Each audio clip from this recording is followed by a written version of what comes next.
Mais uma revisão pessoal, falando agora especificamente sobre o sono REM. O último resumo barra revisão foi falando sobre o sono NREM e eles possuem algumas diferenças básicas. Entre essas diferenças básicas que estão relacionadas entre o sono REM e o sono NREM, é que o sono NREM, por exemplo, ele não vai ter algumas características como o movimento rápido dos olhos. Você vai encontrar essa característica no sono REM, certo? Ou seja, a principal diferença entre eles é que no sono REM você vai ter uma atividade cerebral, certo?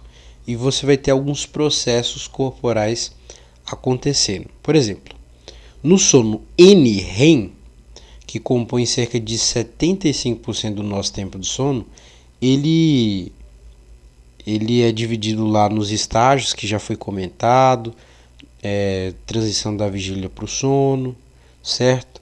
O corpo se preparando para um sono profundo, a frequência cardíaca, a temperatura corporal diminuindo, o cérebro produzindo ondas curtas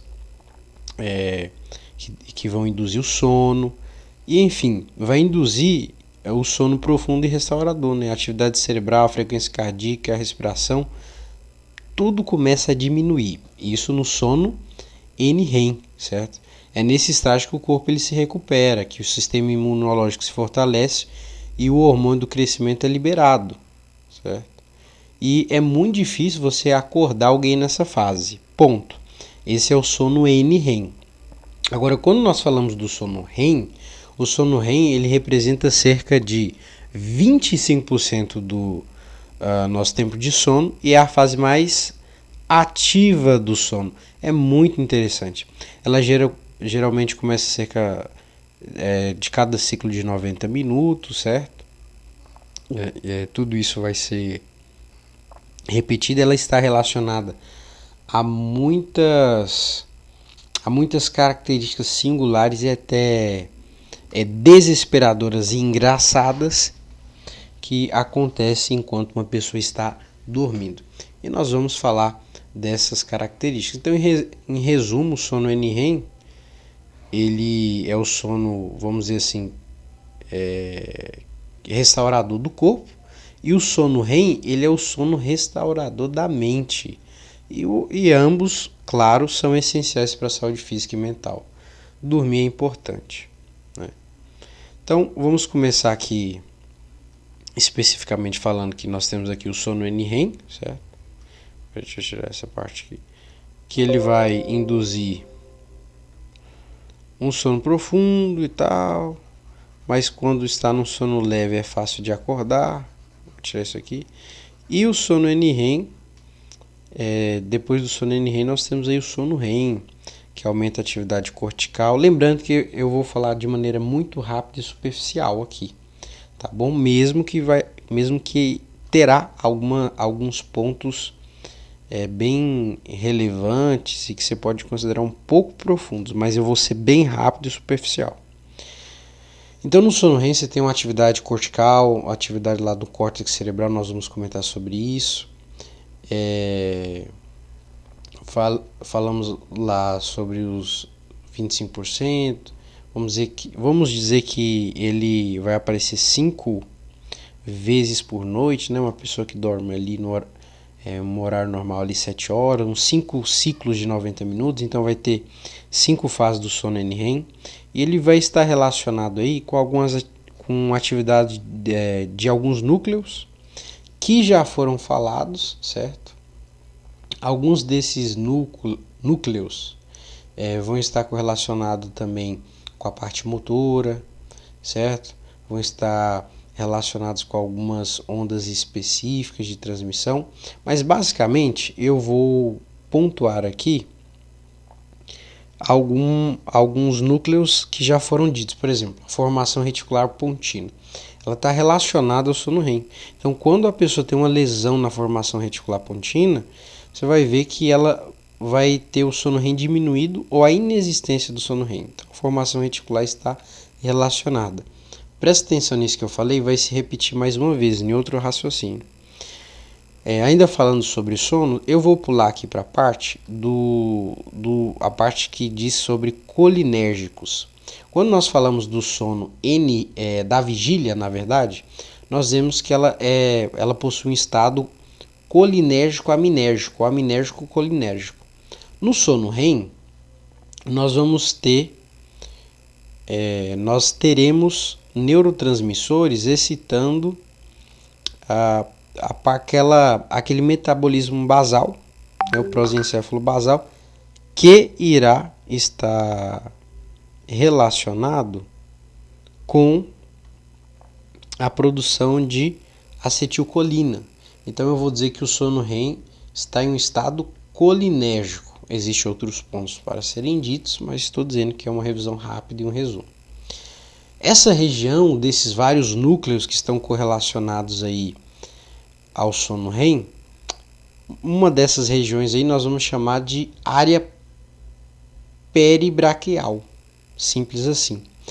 E essa área peribraquial vai liberar glutamato, que é excitatório, vai nos núcleos pontinos, que possuem prolongamentos que vão até o prosencéfalo basal, o ativa os núcleos pontinos, depois ativa o prosencéfalo basal, e aí a acetilcolina vai para o córtex cerebral. E aí você tem uma atividade do córtex cerebral durante o sono REM. Lembrando que o sono REM, em razão da acetilcolina, nós vamos considerar como um estado colinérgico. Dê uma olhada nessa esquematização sobre esses processos e vias relacionadas ao sono REM. Você pode lembrar que existe as hipocreatinas, existe todo aquele processo da vigília que está sendo inativada, tá vendo negativo aqui? Estão sendo inativadas pela VLPO, que envia GABA inativando, induzindo ao sono NREM. Mas com o passar do tempo nós vamos entrar no sono REM. E qual é a diferença de entrar no sono REM? Lembrando que essas branquinhas aqui é que estão inativadas, certo? Elas estão inativadas. Estou até com sono aqui. A diferença é que nós temos aqui a substância reticular pontina enviando glutamato para o tegumento do pendúculo pontino, para o núcleo látero dorsal, que são colinérgicos. Olha só, produzem acetilcolina. Lembrando que o sono REM está em um estado colinérgico.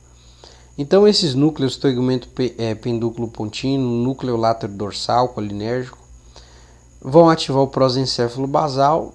O prosencéfalo basal vai produzir acetilcolina, que vai induzir a atividade cortical. Um outro ponto aqui super importante sobre o sono REM, que caracteriza o sono REM são, além dos neurônios colinérgicos que estão relacionados ao estado colinérgico do sono REM, a área peribraquial, ela vai por meio da acetilcolina ativar algumas áreas, na verdade 4 áreas.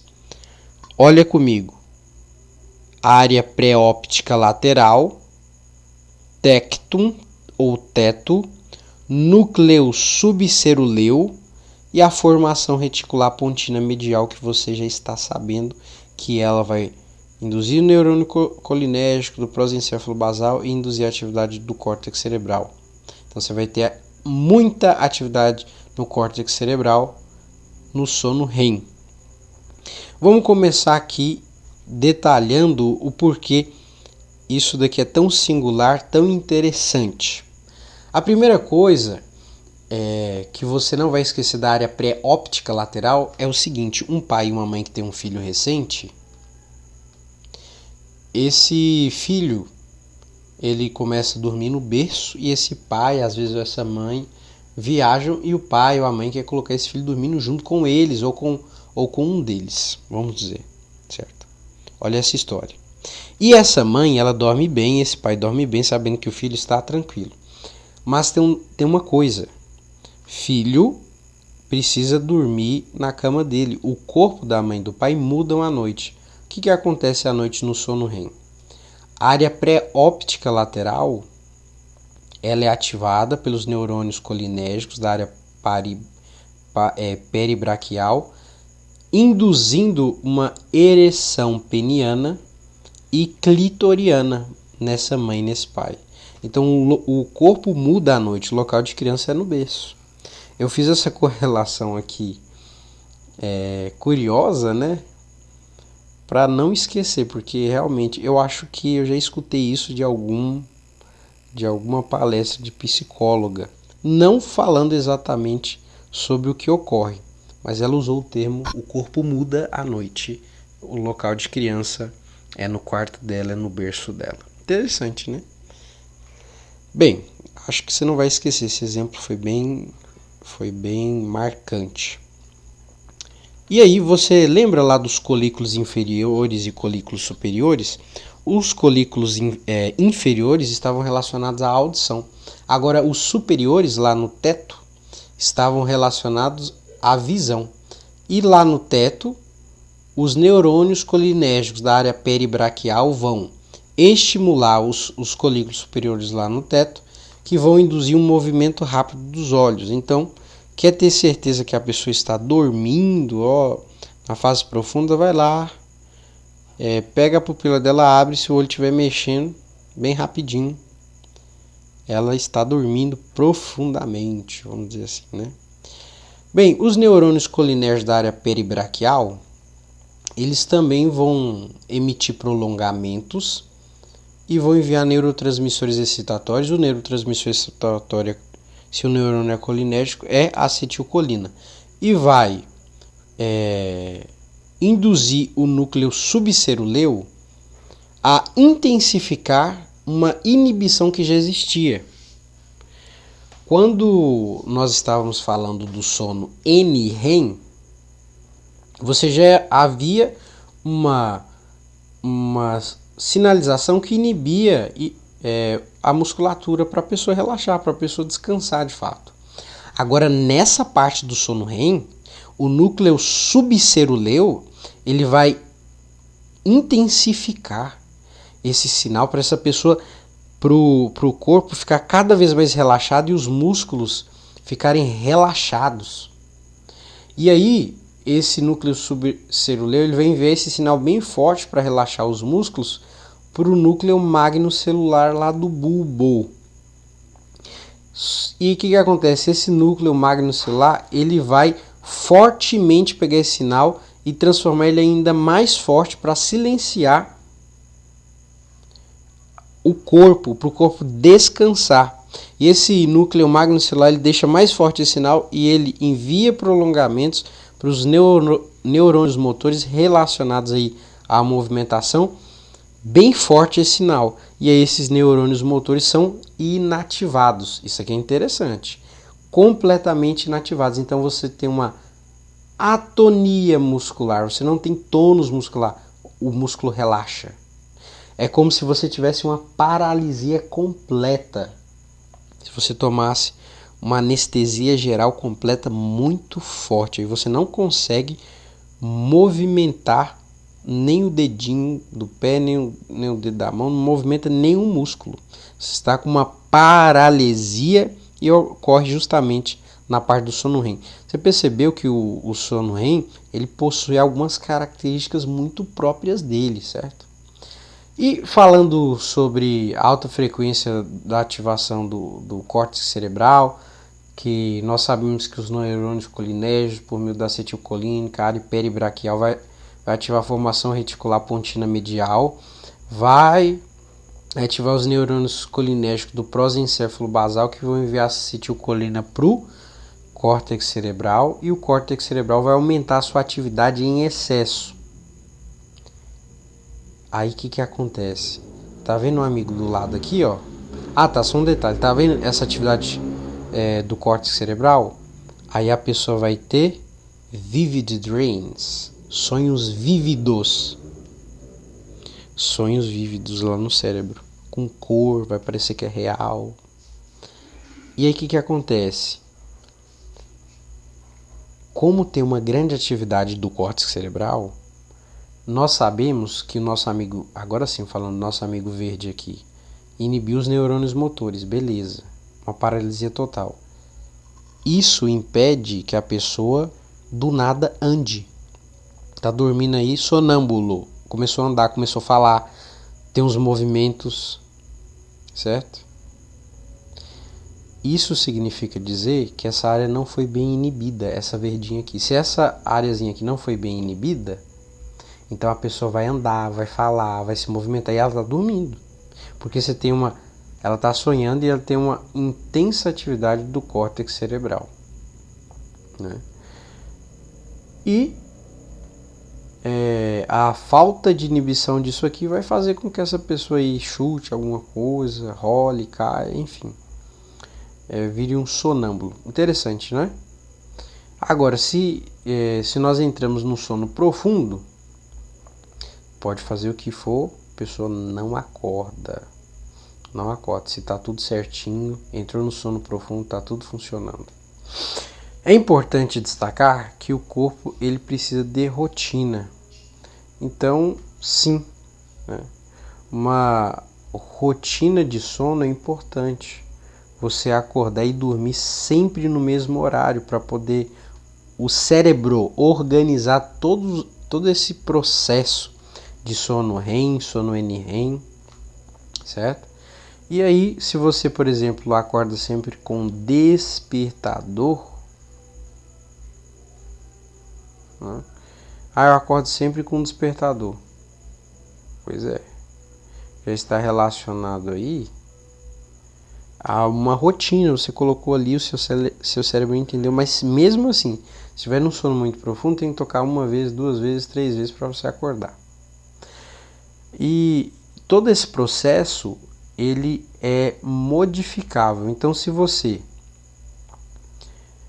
acorda de madrugada e não tem esse costume, ou inverte os horários, todo esse mecanismo de sono REM, sono NREM, a identificação da luz do núcleo supraquiasmático, que vai ajudar no ciclo circadiano.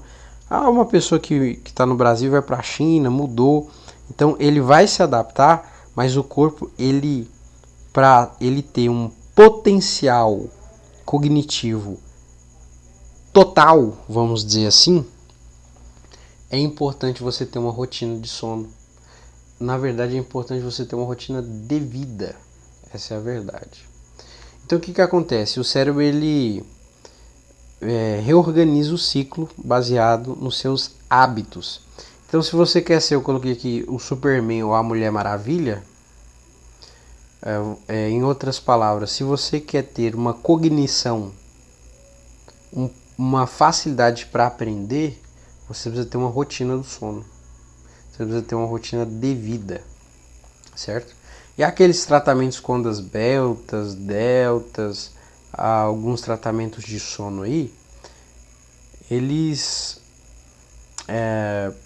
nem todos eles são reais, né? Alguns deles tratam-se, e eu não vou comentar muito sobre isso porque é extremamente polêmico, mas o ideal é você sempre ir atrás da fonte primária. Pesquise artigos científicos. Não vá pelo que o influencer do momento está dizendo. Bem, a área tegumental ventral, você já sabe que ela produz dopamina. Essa dopamina vai para os núcleos talâmicos. O tálamo é a porta de entrada para o córtex cerebral. Mas esses núcleos talâmicos, eles vão inibir o neurônio motor inferior, certo? Então, esses núcleos talâmicos, junto com todo aquele processo que nós já olhamos aqui, ó, você vê núcleo subcelular, núcleo magno celular do bulbo, inibição dos neurônios motores que vai causar paralisia.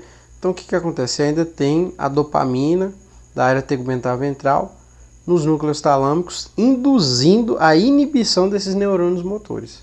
E se não inibir, você vai ter síndrome das pernas inquietas. Adivinha? Pernas inquietas. Síndrome dos movimentos involuntários do membro inferior, enquanto a pessoa está dormindo. Então, precisa ser inibido. Você tem aqui uma imagem esquemática que está querendo dizer a mesma coisa. Eu não vou entrar no mérito dessa imagem, mas ela quer dizer exatamente a mesma coisa, que está correlacionada ali com essa inibição dos neurônios motores, porque tem uma alta atividade do córtex cerebral e se não inibir, você vai movimentar, você vai falar, você vai andar e está dormindo e sonhando. Então, o sonâmbulo é aquele caso, não inibiu, a pessoa levanta e anda. Agora, se a pessoa acorda, acordei, oi, acordei, né? A pessoa acordou, pensa comigo. Oi, bom dia. Aí a pessoa acordou. Se esse mecanismo continuar funcionando de inibir os neurônios motores, se essa paralisia, essa atonia muscular continuar, porque o núcleo subcelular, o magnocelular, está inibindo, você tem inibindo e a área tegumentar ventral enviando dopamina para os núcleos talâmicos ainda está inibindo esses neurônios motores, essa pessoa ela vai acordar e adivinha, não vai conseguir se movimentar. Com certeza deve ser uma sensação horrível. A pessoa acorda, mas não consegue movimentar o dedinho em nada. Qual é o nome dessa doença? Paralisia do sono. O sono REM, basicamente, estamos encaminhando para o final. Ele também está relacionado com baixa voltagem e frequência, com baixa voltagem, né? Só que frequência elevada lá no córtex cerebral.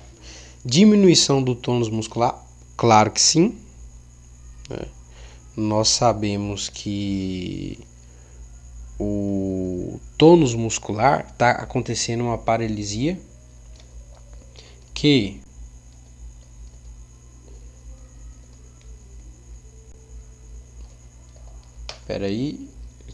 travou aqui. Beleza. Então nós sabemos que está acontecendo aí uma diminuição do tônus muscular, uma atonia muscular, uma paralisia muscular. Você viu todos esses processos, mais uma vez falando, né? O núcleo, a área tegumentar ventral, você tem o núcleo subceruleu, o núcleo magno do bulbo, que vai causar inibição. Então, todo esse processo aí, ele vai causar diminuição do tônus muscular. Você tem também aumento da atividade do simpático, né? Da atividade simpática. O simpático, lembrando, o sistema nervoso simpático é a parte lá do sistema nervoso autônomo, né? E ele vai agir de forma involuntária, que controla o quê? Várias funções no corpo, como frequência cardíaca, digestão, respiração.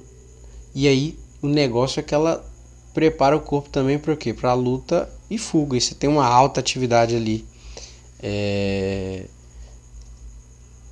Você tem uma alta atividade cortical que vai induzir, né? Vamos dizer assim, que vai induzir você a sair correndo, sei lá, você tá me entendendo? Também a frequência cardíaca que vai estar relacionada, né? Mas basicamente é isso que eu queria falar da atividade simpática. Nem queria comentar muito. Tem a diminuição da temperatura, assim como no sono NREM, aumento da frequência cardíaca. Por quê? Atividade simpática. Aumento da respiração, atividade simpática. Ereção peniana e clitoriana. Aí já está relacionada com, né? A gente, só para nós fazermos uma correlação. Então, aumento está relacionado com a área pré-óptica lateral, né? Então, o pai e a mãe olha o filho para não acontecer problema, né? Pré-óptica lateral, lembra aí, né? Então, beleza. Peraí, deixa eu diminuir isso aqui. Então, ereção, a área lá pré-óptica lateral. Sonhos detalhados e vívidos está relacionado aí com a ativação da prosencéfalo basal, que vai liberar área peribraquial, que vai liberar acetilcolina, que é colinérgico, para o prosencéfalo basal, ativando o prosencéfalo basal, que vai enviar neurônios excitatórios colinérgicos para justamente ali para o cérebro, para o córtex cerebral, e aí você vai ter sonhos vívidos, que realmente parece real ali, você chega a cair. Beleza, vamos falar sobre algumas doenças. Narcolepsia, está acordado, do nada você dorme. Narcolepsia, né, é uma instabilidade dos estados de vigília e sono. É uma intrusão anormal do sono REM na vigília. A pessoa está acordada aqui, entra no sono REM. Resulta numa sonolência excessiva, certo? Pode causar paralisia do sono, alucinações, porque a pessoa começa do nada a sonhar, imagina? Então é algo que tira muito a qualidade de vida do paciente, né? É um distúrbio transmitido de forma hereditária relacionado ao cromossomo 6, né? E nós podemos fazer uma correlação simples com o que já foi estudado. Por exemplo, o hipotálamo lateral, ele envia neurotransmissores excitatórios, né, as hipocretinas. Vamos dizer que esse hipotálamo lateral não consegue enviar as hipocretinas, que está com problema no núcleo supraquiasmático, e aí você não tem neurônios, neurotransmissores, na verdade, excitatórios. Então, você tem uma tendência de, do nada, dormir, né? Do nada. De repente porque o hipotálamo lateral, ao produzir hipocreatina, realiza a manutenção da vigília para você permanecer acordado. E aí, como o hipotálamo lateral, ele simplesmente pode estar com um problema e ele do nada para de produzir hipocreatina, a pessoa com narcolepsia pode vir a entrar no sono REM de maneira abrupta. Falando de abrupta ou obstrutiva, né, você tem também outras pessoas que acordam de maneira abrupta. Apneia obstrutiva do sono. Não é raro de encontrar, eu conheço pessoas com apneia obstrutiva do sono, que não é obesa, inclusive, mesmo que obesidade seja, né, uma das características dos pacientes com esse problema. Então a pessoa para de respirar e aí acorda, simplesmente assim, né? Então você tem episódio de obstrução total parcial das vias aéreas superiores durante o sono, né? E aí a quantidade de oxigênio diminui, e a pessoa ela acaba acordando. Está relacionado com movimentos aí complexos do abdômen do tórax, certo? Você vai ter um paciente aí que ronca, um paciente com sono fragmentado. Então também é um problema que acaba com a qualidade de vida do indivíduo. Eu já conheci uma senhora muito ativa, inclusive muito simpática, que tinha esse problema, né? Tinha esse problema aí. Bem, ontogenia do sono. Ontogenia é origem, né? É como se fosse quase que etiologia. Ontogenia do sono, origem, né? Crianças, e eu vou de maneira muito pragmática, sistemática, trazer cada ponto desse. Na infância, né, os recém-nascidos podem dormir de 16 a 20 horas por dia. Porém, na infância você tem um tal de sono polifásico, né? Como assim? Eu vou falar desse segundo ponto e falar do sono polifásico ao mesmo tempo. Alterna estado de sono e vigília em ciclos de 3 a 4 horas. Então, a criança dorme 24 horas, ela dorme 20 horas, só que ela acorda, dorme, come, dorme, acorda, come, dorme, acorda, sorri, come e dorme. Então, essa é a atividade desse bebê aí, recém-nascido, durante um certo tempo, né? Então, 50% do tempo total de sono dela é REM, né? É sono REM. E aí, de 3 a 4 anos, lembrando que sono REM está relacionado à atividade cortical, né? Então, você vai ter uma atividade ali no córtex cerebral enquanto essa criancinha está dormindo. Então, de 3 a 4 anos, ela vai ter 3 horas por noite em sono profundo NREM e 3 a 4 horas em sono REM. Interessante aí. Vamos dizer que ela está dormindo 7 horas, 3 horas é NREM e 3 ou 4 é sono REM. E menos de 5 horas em sono leve, que é o sono NREM leve. Beleza? Então o que acontece? A criança chega lá com uns 10 anos de idade e aí ela tem agora 2 horas de REM, certo? Por noite. Hoje, né, o adulto é uma quantidade bem pequenininha comparado aí à infância, criança, mas existe, começa a ficar semelhante, né? Mas existe um porquê esse sono REM aí, ele é maior, vamos dizer assim, na fase da infância. Por que ela tem essa atividade cerebral maior enquanto ela dorme? Simples assim, ó, vou te explicar. Você lembra do desbaste sináptico? Ou seja, retirar o excesso de vias que não vão colaborar para a realização daquele movimento que eu preciso realizar. Então, basicamente, olha só que legal, basicamente, enquanto a criança está dormindo, o cérebro está trabalhando sem parar. É uma máquina que está analisando aí quais são as melhores vias para poder... quais são as melhores vias para movimentar o dedinho do pé, para poder fazer aquele movimento, fazer aquilo dali. Isso daí é bem interessante, né? Bem, na adolescência, na puberdade, o sono vai estar relacionado com a produção de hormônios. Então, o hormônio de GH, o hormônio do crescimento, o adolescente precisa dormir. Só que aí vem o videogame e aí vai existir algumas alterações fisiológicas, certo? Psicológicas também. E a diminuição do sono NREM, né, ele acontece entre 11 e 17 anos. Em razão dessa produção de hormônios, aí, você tem uma necessidade de sono total aumentada, né, e diminuição da latência aí para o primeiro REM. Bem, na vida adulta, né, de 20 a 30 anos, padrões estáveis, vamos dizer assim, uma pessoa normal, 25% nos estágios 3 e 4 são do sono NREM, você vai ter aí o sono REM. Tempo total médio de noite, 7 horas e 30 minutos. Há quem possui um padrão diferente? Né?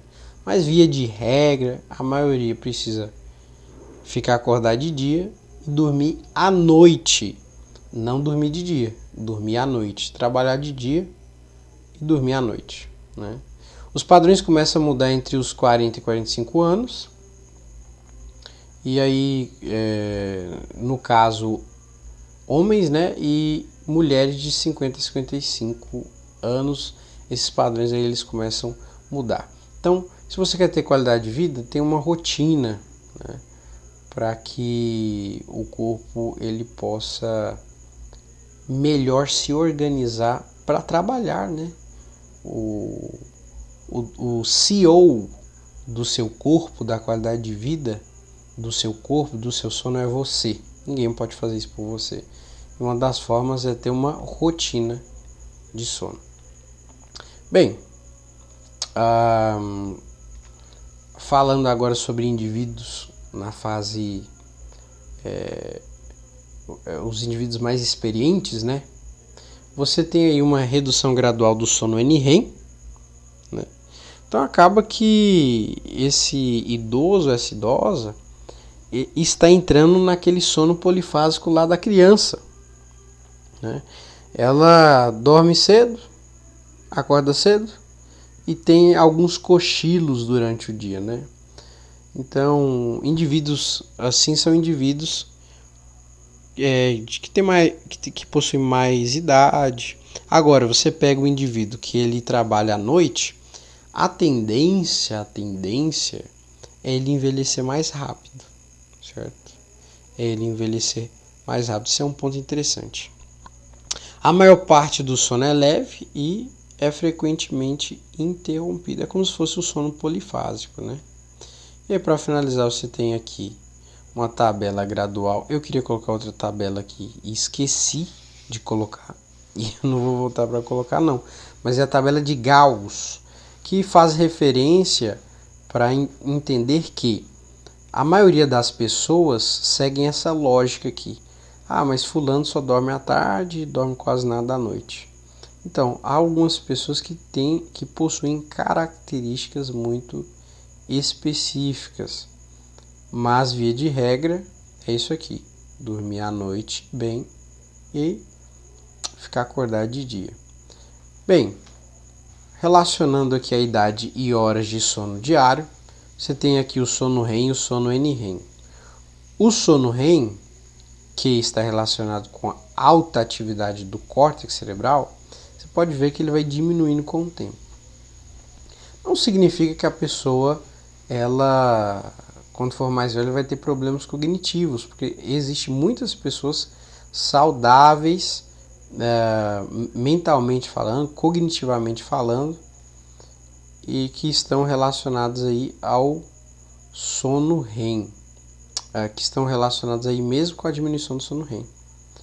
Porém, é bem claro e nítido que aquela seleção das vias neurais no início aí dos primeiros anos de vida do ser humano, certo? Na fase da infância, adolescência, justificam uma maior atividade do sono REM. E aqui você tem a atividade do sono NREM, que também vai diminuindo com o tempo. E aí você tem também aqui o tempo da vigília, certo? O tempo que a pessoa está acordada.